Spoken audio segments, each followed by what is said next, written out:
नमस्कार, मैं Amrendra Tiwari all time public India पर आप सभी का स्वागत करता हूं। दोस्तों, झारखंड में औद्योगिक और निवेश को प्रोत्साहन करने के लिए इसकी नीति 2021 को मंजूरी दे दी गई है।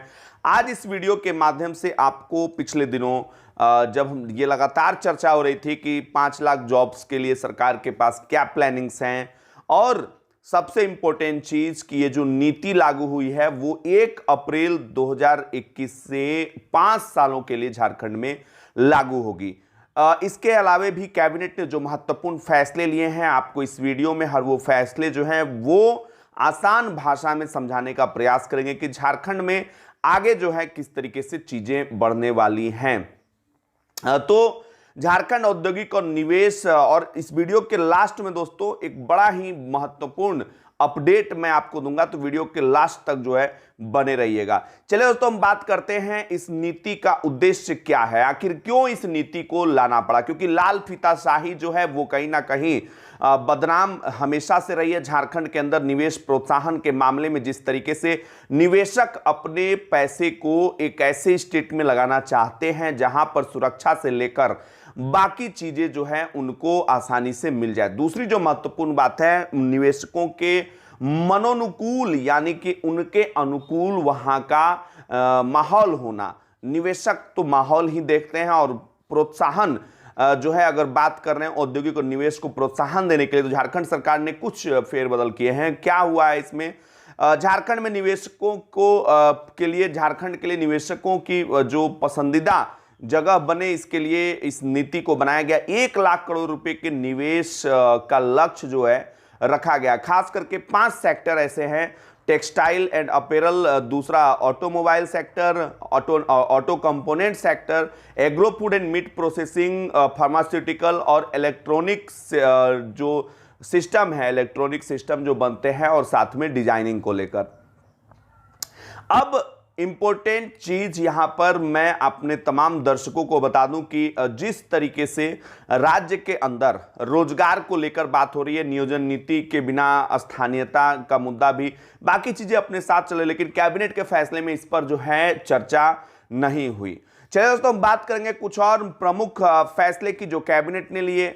बात करते हैं 2021-23 में कॉलेजों में बीएड कॉलेज को लेकर जो बातें उठ रही, बीएड में एडमिशन के लिए आप जानते हैं कि चूंकि प्रवेश परीक्षा होती है, लेकिन इस बार प्रवेश परीक्षा जो है वो नहीं होगी। कहीं ना कहीं सरकार जो है प्रवेश परीक्षा कराना चाहती थी, लेकिन कोरोना के कारण प्रवेश परीक्षा नहीं हो पाई। तो इसके कारण जो है एनसीटी रेगुलेशन 2014 में जो प्रावधान है उसके मुताबिक ही बीएड छात्रों का एडमिशन कॉलेज के अंदर हो सकेगा। मेधा सूची जो अब बनेगी उसमें स्नातक के जो अंक हैं बच्चों के, उनका आधार जो है वो माना जाएगा। प्रवेश परीक्षा जो है इस बार नहीं जो है होगी। दोस्तों, कैबिनेट ने एक और महत्वपूर्ण निर्णय लिया। कैबिनेट ने कोरोना कर्मी, खास करके अगर हम बात करें, 1 माह का उनको अतिरिक्त मानदेय जो है वो दिया जाएगा, और इसके लिए 16.25 करोड़ रुपए की मंजूरी दे दी गई है। कोविड ड्यूटी पर लगाए गए आउटसोर्सिंग और स्वास्थ्य विभाग के तमाम जो अधिकारी, पदाधिकारी, और साथ में आउटसोर्सिंग वाले भी जिनको कि कोविड ड्यूटी पर प्रतिनियुक्त किया गया था, विषम परिस्थितियों में ड्यूटी करने वाले स्वास्थ्य विभाग के कर्मियों को तो सलाम है ही, साथ में झारखंड सरकार ने उनके लिए 16.25 करोड़ रुपए की व्यवस्था जो है वो की है।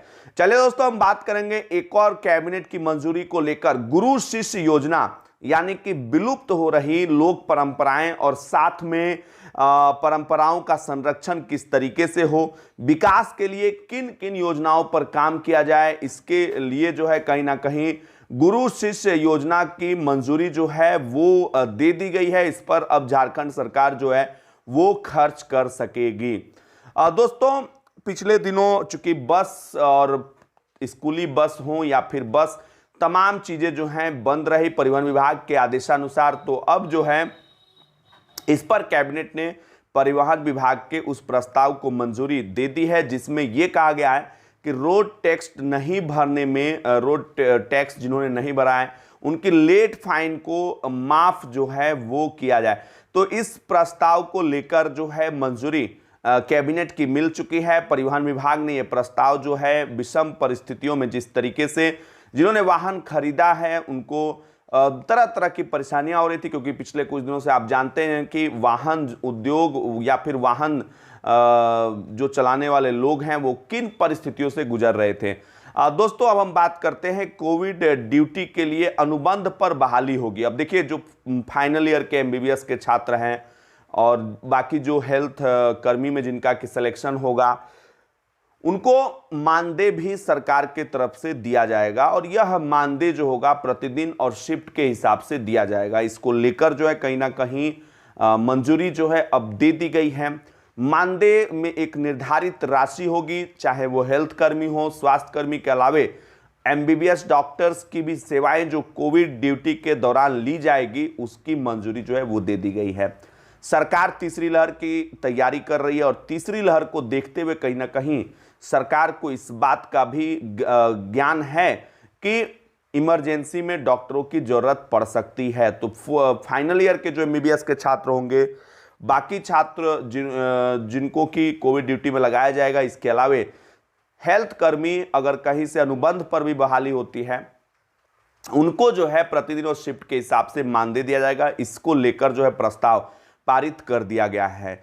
अब हम दोस्तों नई उद्योग नीति में कुछ ऐसी चीजों पर बात करना चाहते हैं जिस पर कि विस्तृत बात, 25% तक इंसेंटिव अगर सूबे में अस्पताल खोले जाएंगे, सुपर स्पेशलिटी हॉस्पिटल खोलने पर 25% तक जो है इंसेंटिव की राशि जो है वो दी जाएगी। साथ में अगर हम बात करें नर्सिंग कॉलेज, इंजीनियरिंग कॉलेज खोलने पर भी इस तरह के प्रस्ताव जो हैं वो दिए गए हैं। इलेक्ट्रिक से जुड़ा हुआ अगर मैं आपको बताऊं कि सोलर प्लांट लगाने वाली कंपनियों को भी सरकार की तरफ से अतिरिक्त छूट दी जाएगी। साथ में अगर कैपिटल पावर की तरफ अगर हम बात करें, अगर पावर प्लांट यहाँ पर बिजली के लिए कोई लगा रहा है तो सरकार की तरफ से इलेक्ट्रिकल ड्यूटी में भी छूट की व्यवस्था जो है वो की गई है। एक तरीके से उद्योग धंधों में निवेश के प्रोत्साहन को लेकर हेमंत सरकार की नई उद्योग नीति किस तरीके की है, इस पर मैं एक अलग से वीडियो भी लेकर आऊंगा, क्योंकि सरकार चाहती है कि लोग उनसे रोजगार नहीं मांगे, लोग रोजगार देने का प्रयास करें। और मेरे हिसाब से कहना जितना आसान है सरकार अपने नजरिए से कह देती है, क्योंकि रोजगार जो है उतनी बड़े मात्रा में उपलब्ध नहीं करा पाती, लेकिन अपनी कमियों के लिए सरकार की जिम्मेदारी खुद अपने ऊपर बनती है, न कि ये बार बार कह के टाल देना। तो दोस्तों फिलहाल के लिए इतना ही, लेते हैं आपसे इजाजत, फिर मिलेंगे नए अपडेट के साथ। तब तक के लिए नमस्कार। अगर ये वीडियो आपको अच्छी लगी तो ज्यादा से ज्यादा इस वीडियो को शेयर कर दीजिए। चैनल पे नए हैं, चैनल को सब्सक्राइब करके बेल आइकन दबाना नहीं भूलिएगा। बहुत बहुत धन्यवाद आप सभी का। मिलते हैं कल सुबह 7 बजे। धन्यवाद।